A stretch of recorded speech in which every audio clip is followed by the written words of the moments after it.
Jim Longworth, and welcome to another edition of Triad Today. Coming up later on, our infamous roundtable gets together. We'll see what controversies they get into, so stay tuned for that. But between now and then, some great guests and important information coming your way, including a serious discussion about the 5 things you really ought to ask when you're considering what kind of senior living community or assisted living community you'd like for your loved one to be at. And so we'll tell you all about that coming up. Much more, too. But first, we start on a happy note and talking about an organization, Z. Smith Reynolds Foundation, does so much for the whole region, and some things they're up to now, certain types of grants, Neighbors for Better Neighborhoods. We're going to find out all about it right now with these 3 very lovely special guests. On my immediate right, been here before on the show, Shaheen Sial is, of course, Director of Communications for Z. Smith Reynolds Foundation. And next to her, Paula McCoy is here with us, Executive Director of Neighbors for Better Neighborhoods. Next to Paula is Brittany Ward, Executive Director for something called Hoops for Life. That's L-Y-F-E, and I'll find out what that means in just a second. Welcome, ladies. Good to see you. Good to see you. Good to see you. Some long introductions. I think we're done. This is over. Shaheen, let me start with you. Last year, you said something to me on the show, if I recall, about how the foundation was going to become more involved with things going on in Winston-Salem for Sight, because you cover a big area of helping people. Now, tell me how that's been going, and tell me about this grassroots mini grants thing. Bring me up to speed. Sure. Well, in 2017, June of 2017, we provided an update on our emerging direction, which included 3 major strategies, but also included commitments to, for example, using a racial equity lens moving forward with all of our grant making, being committed to being a learning organization, as well as augmenting our participation in Winston-Salem, Forsyth County. So as part of that, we provided a grant, a $15,000 grant to Neighbors for Better Neighborhoods Grassroots Grants Program to fund even more community-led projects across Winston-Salem, Forsyth County. And I don't want to put you on the spot. We didn't rehearse this or anything. Was there a particular thing that you asked of Paula that be done with that money, or were there restrictions on it, or just, you don't have to go into a lengthy thing, but just give me an example of. Well, absolutely. So we put it toward their existing mini grants program, the Grassroots Grants Program. And so Paula's going to talk a little bit more about the program itself. And how that's really working. Yes, yeah. Absolutely. All right, Paula, that's a good cue. She's just introduced you. She's taken my job. She's just introduced you. Tell us more about Neighbors for Better Neighborhoods. What is that? And give me more insight about this grassroots grant program. Well, the Grassroots Grant Program is part of NBN's 28-year history. So when NBN was formed, it was built on the principles of asset-based community development. And what does that mean? Where we call it ABCD, but it looks at a neighborhood through a strengths-based lens rather than a deficit lens. I got you. So it looks at the many gifts, skills, and talents that residents have, that they can improve their and neighborhoods. How can you build on it? And rather than say, oh, we don't do this and we don't have this, you're saying we do this and we have this. Yeah, and how they can take control of their own lives and their own neighborhoods. All right, and so one of the grants is, and correct me if I'm wrong, Brittany, but the Hoops for Life, I want to get into maybe how a grant program helped you very briefly, but before that, you got to tell me, Hoops for Life, L-Y-F-E, we'll see it on screen under you. What does that mean? Hoops for Life is acronym for helping low-income youth and families everywhere. Okay. So we provide mentoring and tutoring and basketball training to at-risk youth and young adults. Using sports as a way to reach the young adults. Yes. I'm with you now. All right, now, so you did get a grassroots grant from the foundation through Paula and then to you, right? Yes, I did. How did that go? Well, it was an application process that we went through. I applied through NBN, and money came from both ends, and they came out and did a site visit. They liked everything about it, and then I was awarded the grant, money. Helping folks too, making a difference, right? Yes. I just think that's great. Before we run out of time, I want to make sure we get up on screen 2 things here. nbncommunity.org, which of course stands for Paula's group. But please go to that website. Also, zsr.org for the foundation website. Shaheen, we have a few seconds left. How are these partnerships making a difference? Well, ZSR has been a longtime partner with Neighbors for Better Neighborhoods, and they are doing such incredible work across communities. This is just another way to support that already incredible work that they're doing. Y'all are great partners. I hope you all 3 come back sometime. Thank you. Thanks for doing this. Thank you for having us. And thanks for all you do in the community, too. We'll be right back. I always like to get this gentleman here whenever we can get him. He can spare the time. He's very busy and a great community servant. Next to me, our good friend, David Mounts, Chairman and CEO of Inmar, of course. Welcome back to Triad Today. Thanks, Jim. I want to do something that we haven't done before, which is there are a lot of things always going on. We're promoting things that you're doing for the community, very specific things. I'd like to, just for my own benefit and for the viewers, sort of do a generic sort of summary of things that are going on with INMAR throughout the year. First of all, let's just remind people who just moved into the area what INMAR is and what you do, what you offer. INMAR is a tech-enabled business services and analytics company.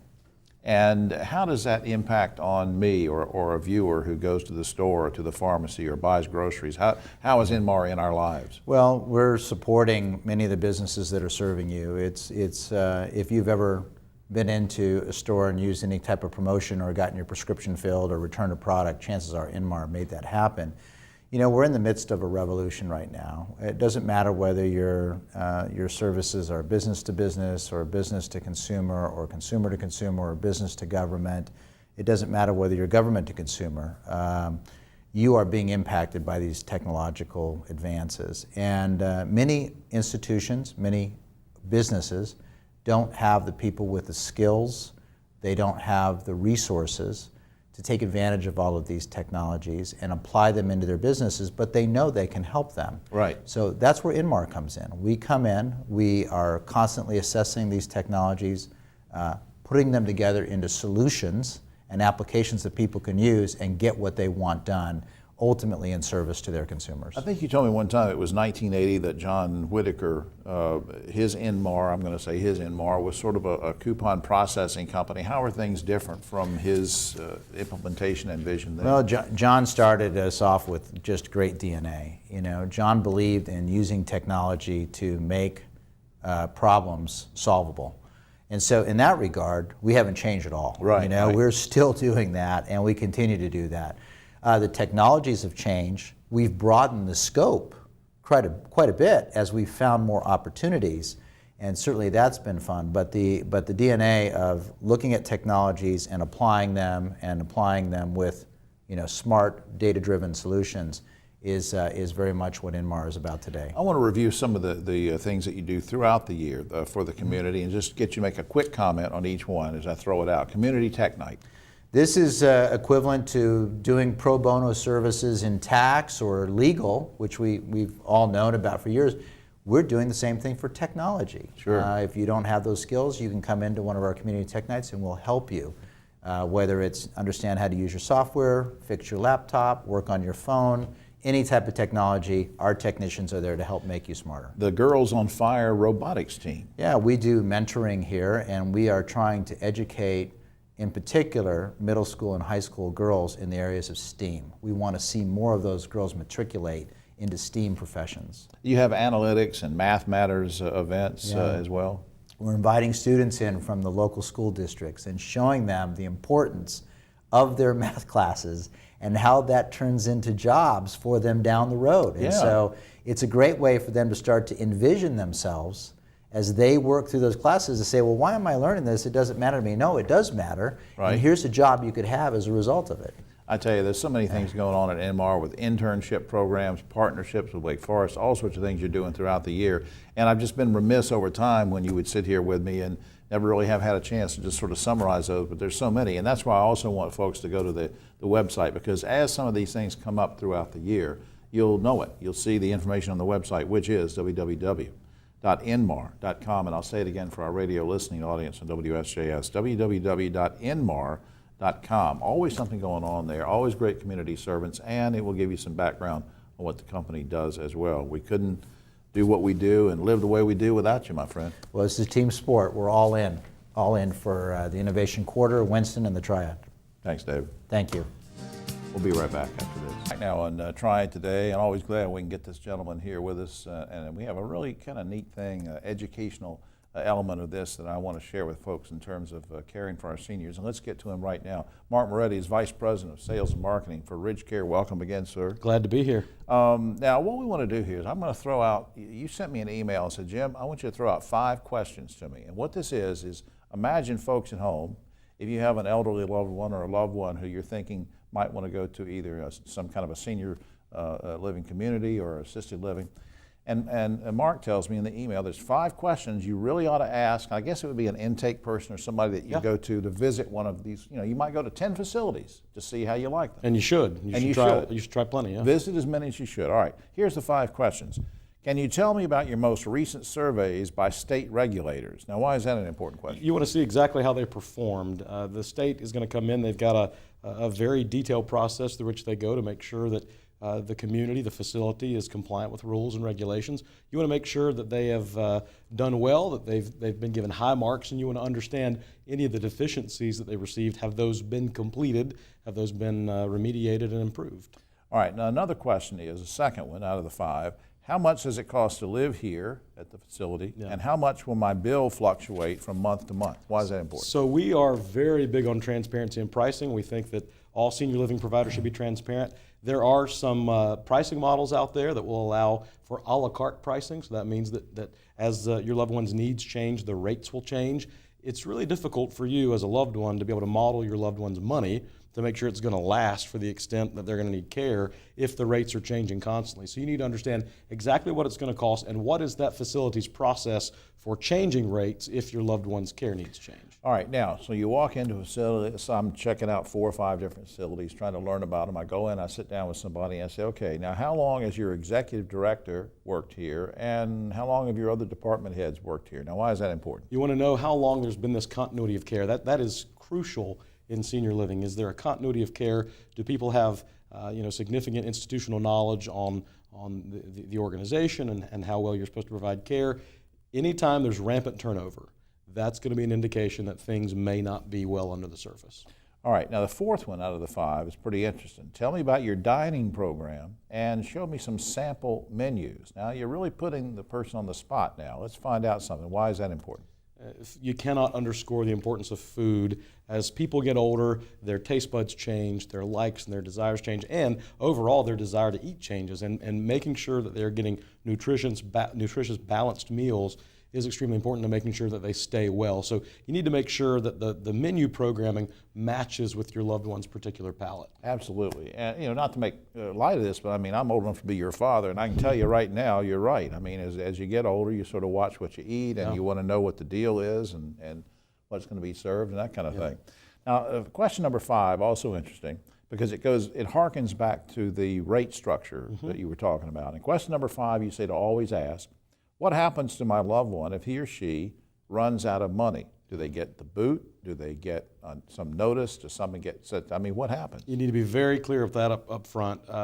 You will probably know, based on your loved one's assets, how long they can pay at a particular rate for what period of time. You need to understand that once that money has been exhausted, what resources are available to you. Many organizations simply tell you that once that private pay has been depleted, there are no other options. Companies like ours and a few others are more willing to work with you to maybe allow you to stay for Medicaid or a reduced rate once an initial period of private pay has been invested. But certainly something to ask at the get-go and not wait. You need to know up front. Yeah. No doubt. That's really helpful information, and I've been through these things before with loved ones, and it's always good to have somebody like you, Mark, to give us the 411 on this. Now, for more information, I want to put up on screen the website, www.ridgecare.com for our radio listening audience, ridgecare, all one word, .com, and that will tell you lots about their facilities and their mission and all the great stuff that they do. Thanks, pal. Pleasure. Thanks. Be right back. Now on Triad Today, and always like it when we can get this gentleman in here to talk about the theater, as we say. That's a fancy way of saying it, and he's a fancy guy. Next to me, of course, Dave Briggs, the director of High Point Theater. Welcome once again. Thank you, Jim. Always a pleasure to be here. Before we talk about some upcoming events for this summer, I want you to tell us a little bit about the economic impact that the arts and the theater itself have on the community at large. Certainly, I'd be happy to do that because the arts really do impact our community from an economic point of view. The High Point Theater alone, last year we had 66,500 people walk through our doors. Our total ticket revenues were around $483,000. These are folks that are taking money out of their pocket, putting it in our box office till.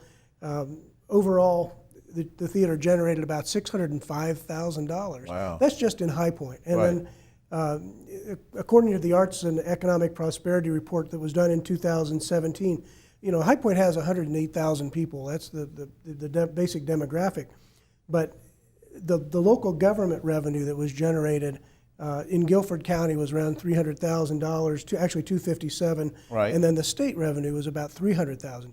Right. Alone, we generated $28,000 in ticket tax. That's just amazing. So- And, yeah, well, speaking of economics, let's talk about season tickets and Yeah. purchases, because I don't think we've ever really talked about this before in terms of how tickets can be purchased. Now, I think you sent me an email one day that said, let's talk about online purchases. Tell me about that. That's right.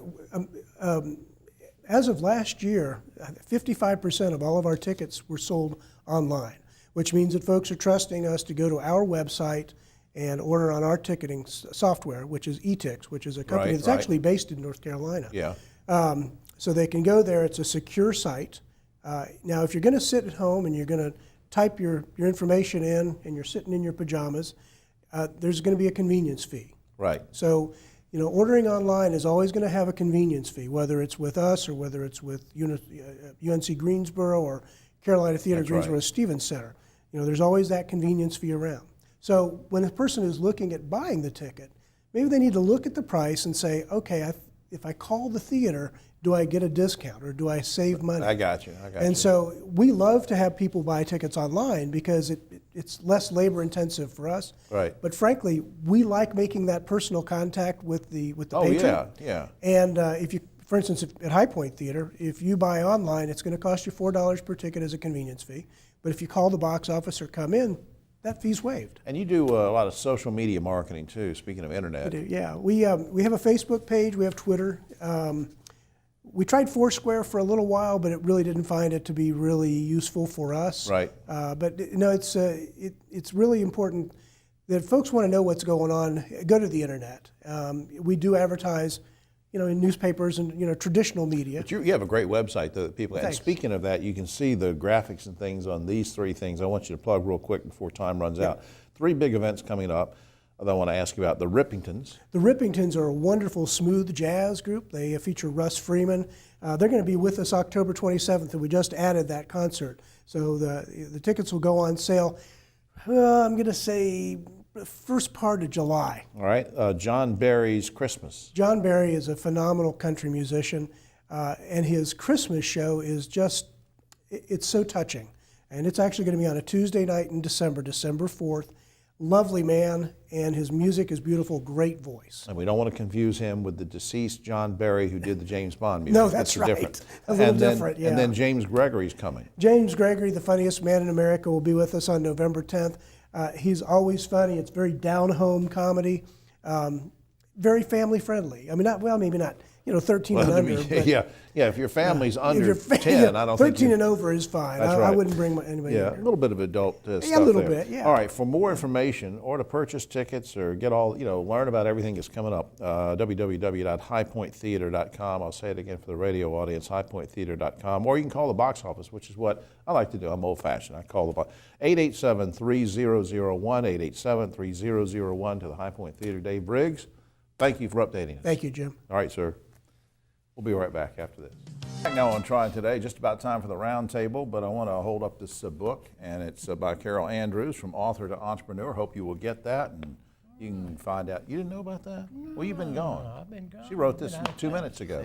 All right, you know how President Trump says he has all the best people? I have all the best people right here. On my right, but always the political left, Ogie Overman, that great journalist broadcast. Next to him, of course, Carol Andrews, we already alluded to, the great author and public speaker. And next to her, speaking of great, the greatest educator in the world, Dr. Don Martin, professor at High Point University, and vice chair of the County Commissioners in Forsyth. All right, gang, let's get to the first one. This is a weird one. 2 Elon University students got into a scuffle a few days ago, but only one boy was suspended because he claims the other boy's parents, which this part is true, gave $12 million to the school, so they weren't going to do anything to him. So the suspended student is suing Elon for $25,000. Guys and gals, who wins this weird case, and does it even go to trial? Ogie. Yeah, the optics are not good. I got a feeling that the powers that be are just going to make this quietly go away, settle with the guy, and just let's get this out of here. Ms. Andrews. I agree, because there's got to be intent, there's got to be all these things, and by the time they get to any of that, they will have settled out of court and we'll never hear from it again. Dr. Martin. Hard to prove, and certainly I think it'll never go to trial. Did you ever have that when you were superintendent? Somebody gave $12 million to I you? never had anyone give $12 million to the Yeah. school district. Oh, come All on, right. you can tell them. Now, here's another strange one. The parents of a 9-year-old girl have put their daughter into therapy to cure her addiction. They say she has an addiction to video games. Do you believe video games are addictive? That's one question. And the other one is, are you okay with therapy for a 9-year-old, or should you just take the doggone computer and the laptop and stuff away? Ogie, your thoughts? Well, actually, the World Health Organization just came out and declared that video gaming is an addiction. It produces the same brain chemicals as substance abusers. Wow. For real, yeah. So, yeah, I think it's probably okay for a 9-year-old To do therapy. Do therapy, yeah. Carol. Yeah, I agree that I don't mind the 9-year-old doing therapy. I think her parents need therapy too. Yeah, yeah. And I think they need to stop abdicating parenthood and just take the game away. Absolutely. Don. I think therapy is appropriate, and I think therapy will lead to the fewer hours of use, and it'll go away. Would you just take away the... No, I would not. You would not take away the computer? I think you work with the therapist. Addictions are hard to overcome. Right. Yeah. And if you've got it, what's a girl, you need to get her down to, let's try to get this to an hour, Right. fixed amount of time every day. Ogie has an addiction to social media. He emails me all the time with it. That's not true. Now, an FBI agent was doing backflips in a Denver nightclub. This is a true story. When his gun fell onto the floor and fired a round that wounded a patron. Guys and gals, should law enforcement officers carry weapons when they are off duty? Ogie. Well, this idiot sure shouldn't be. I mean, if you're going to be turning backflips in a nightclub, packing heat, I don't think you kind of not to be in law enforcement in the first place. That's stupid. Carol. You can't legislate common sense. I think he should have known he needed to put his gun somewhere The else. gun away. Don, blanket, can you Well, have no, a I blanket? just think maybe the rule should be that law enforcement officers should not do backflips in nightclubs. Yeah. Go ahead and write When that they're off up. duty. Yeah, write that up and see if Phil Berger will pass that one, Don. There you go. Now, this is a little bit more serious, but along the line of law enforcement. According to a recent poll, 84% of police officers say they've witnessed a fellow officer using excessive force, and 61% of them never reported the abuse. The question is, whether you're a cop or a civilian, anybody, if you don't report abuse, does that make you as guilty as the abuser? Ogie. Well, we all know that cops have the unwritten code of protecting themselves. They're not going to rat out a fellow officer. But I tell you, I honestly believe that if you know it, if you see it and cover it up, you're complicit. Maybe not as complicit, but you are complicit. Ms. Andrews. And I think if you charge a couple of people for being complicit, you do a whole lot to eliminate some of the problems we're seeing. Don. I agree with both of them. And of course, 40% are doing the right thing and turning in. Speaking of abuse, a man who admitted to beating his wife a few years back has just won the Democratic congressional primary in South Carolina. Should domestic abuse disqualify someone for running for office? Ogie. You sure it was a Democrat? You wasn't it Republican? I knew that was coming. I knew that I'm was sorry coming. to tell you, Ogie, that, Man. what do you think, should it? Well, there's a lot of disqualifiers that you could go check off and make a list, and that's certainly on the list, but I don't really think we need to go down that road of let's let the voters disqualify the guy. Carol. And I think if there is a criminal conviction, of course that should be taken into effect, but we've got to do better in treating domestic violence. Yeah, convicted felon cannot run for public office, for federal office. But he And, wasn't convicted, he just admitted to it. Well, yeah, then he obviously can run. So Yeah. it's basically the public. So you're with decides. Ogie, just don't vote for him Yeah. if you don't want Yeah, to. just don't vote All for right. him if you don't like And, Brian, what do you say? We have 2 minutes? Let's go to Brian's house and finish the show. Yeah, really. All right, now, Kate Middleton, the Duchess of Cambridge, we made a joke about her last week, but now this is a different topic, this is serious, has come under fire from the world press because she let her 4-year-old son play with a toy gun. Who do you side with? Kate, as a mom, letting her son play with a toy gun, or the politically correct critics? Quickly, Ogie. Well, you know how I feel about guns, Jim, but in this case, we all played cowboys and Indians growing up. I mean, I remember getting a Hopalong Cassidy double revolver set Yeah, for Christmas. It was a great Christmas. Yeah. And I turned out to be basically a pacifist. Yeah, you you're know. pretty good. Carol. I'm with Mom all the way on this, and I think you don't develop a respect for something that you turn into an enemy. You just make kids want it more. Done. I agree. I'm with Mom. All right, finally, a Texas state employee has been arrested for using government funds to buy $1 million worth of fajitas. Guys and gals, if you stole $1 million, would you use it to buy fajitas? Ogie. Well, that's just patently absurd, Jim. Everybody knows you'd buy tacos. That's right. Carol, what would your $1 million?